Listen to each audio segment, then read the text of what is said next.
என்னை விட எத்தனை பேர் தகுதியாக இருந்தும் என்ன மட்டும் கிருபை என்று உயர்த்தி வைத்ததே. உங்க கிருபை என்னை வாழ வைத்ததே. உங்க கிருபை என்னை தூக்கி சுமக்குதே.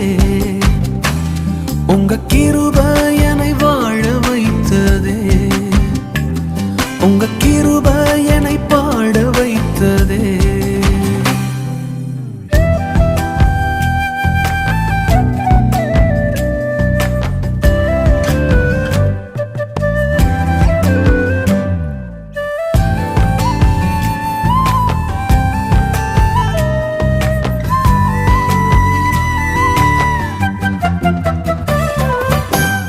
பயனற்ற நிலத்தை போல மறக்கப்பட்டவன் நான், அறுவடை காணாமல் தனிந்து போன